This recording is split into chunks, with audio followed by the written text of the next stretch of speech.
Hi there, just here to give you a quick tutorial with LMMS. This software is a MIDI program to create audio tracks, but for me it was not intuitive at all, so it took me quite a while to get my head around how to actually use this thing. That's why I decided to make a video to help you out. So I'm just here with a little MIDI keyboard, Alesis V25, but you can just make MIDI music just with your normal computer, and this is not a requirement. So once you've opened the software, this is what it looks like when you first open it up. It's a little bit confusing on what you actually do, what you need to click on to get started. So with this, I remove all of these tracks. There's a couple of ways to actually get started, which would be in the samples here, finding something that you would like to start with. So if I found, for instance, a bass drum or a hi-hat close, you could double click on it, which adds it into the song editor here, but it adds it as a beat and bassline editor. Now, this is one way to make a beat.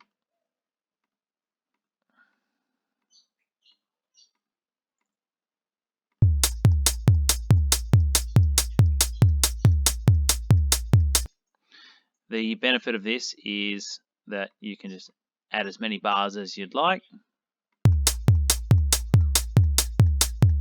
and it's really quick to generate. However, I've found through playing around with this that it's better to actually drag it in, and then it acts as a MIDI. So if I wanted to actually hook up my MIDI keyboard now, got nothing showing here.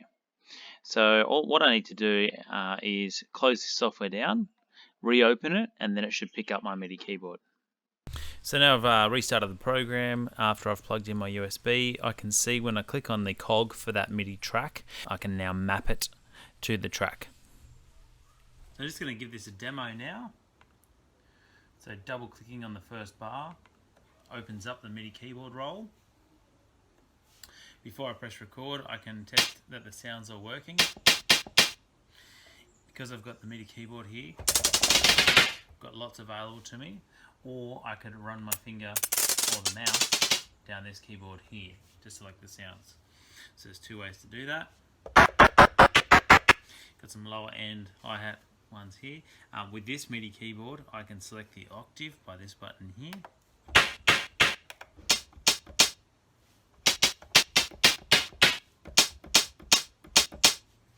Okay, let's record something.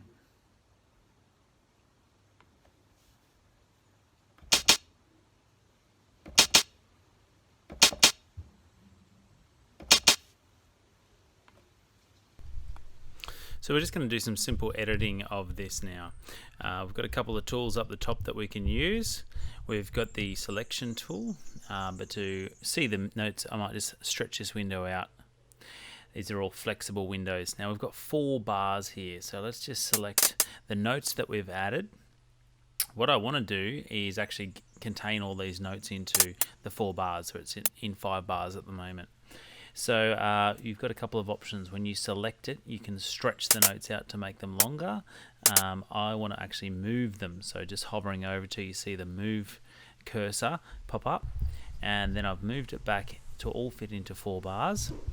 Deciding that I just want to keep the middle bar here and just use the notes that I've put in, because I'm pretty happy with how the second bar sounds. I'm just going to delete everything else, copy and paste those, and let's give that a listen.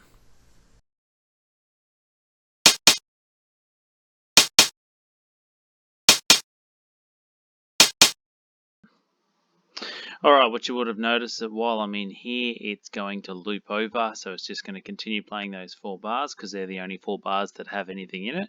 If I cross out of this now, it'll go back to the song editor. If I wanted to keep these 4 bars going, I could copy and paste all the way along as I want to make the song. But what I want to do now is add in another sound. So I'll just find a kick. Again, I'm not double clicking because that would add in a beat and bass line, and I think it's really good to have the MIDI track because you've actually got a little bit more control over it. Now I'll just show you one thing that I could do with the hi-hat here. So I've got this sound. If I wanted to play with that sound, I'm happy with the rhythm, but the sound I'm not so happy with. I'm going to add in an effect. So we're going to add a channel, FX1. We're going to map this to FX1. So hitting the cog and then choosing FX1. Then we can add in an effect from this Add Effects button. Now I'm going to just give that some simple reverb. And then we've got some controls to play with as well. So we can have a listen. If that's too reverby, I can play with it, or not enough reverb, we can put some more on. Okay, let's add the kick now. So if I wanted to use my MIDI keyboard, I need to unmap the V25 from the hi-hat and map the kick. Double clicking on the first bar will open up the piano roll, and then I can play around with all my options. Kick only has one pitch. So I'm going to listen to what I've already got and record over the top of it.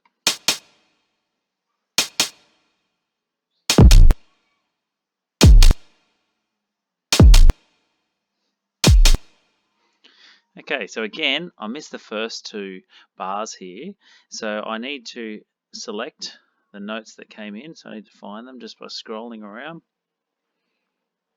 There's 3 of them. And then moving back to the first 2 bars.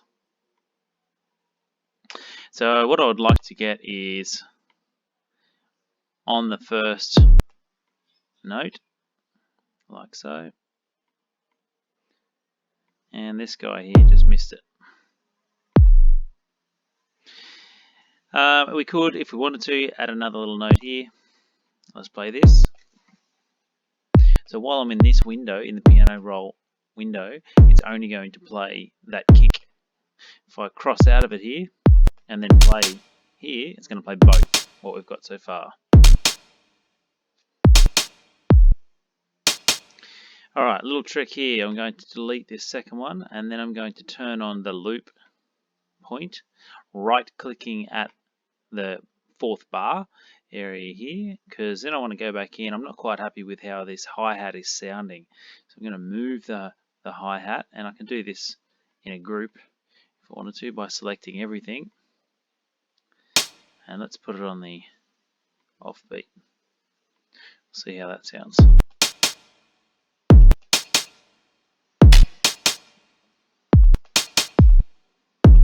I heard something in here. Let's have a look. There's an extra note. I want something else. I want a snare. So I want to firstly unmap the kick, find a snare on the left-hand side. A few to choose from.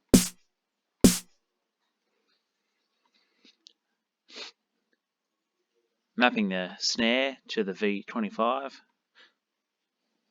Playing around with the different sounds I can get.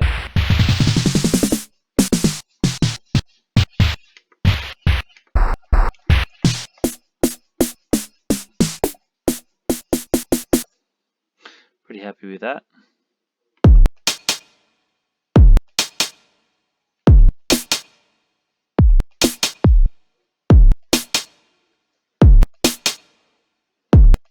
So I've got a basic beat.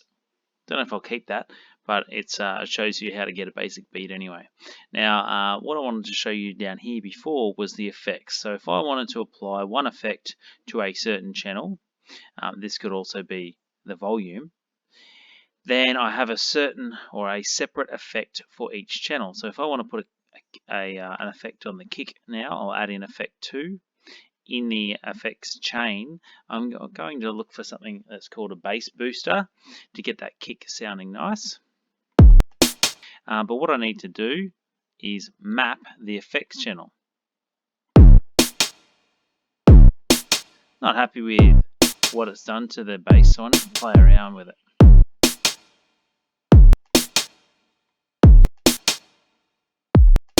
That's better. Again, with the snare, we could map effect 1's channel if we're happy with that. Give it a bit of reverb, or we could map it to effect 2.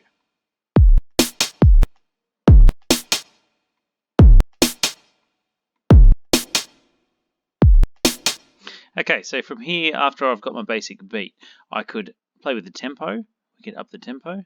We'll see what happens.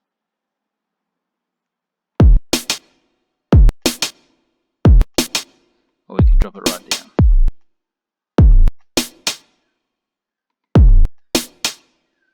Alrighty, so that's how to get started with LMMS, the free software for MIDI. I hope you've enjoyed this tutorial, and in the next one we'll be looking at putting down some chords and then some melody. And we'll also be doing an export so you can use this project elsewhere.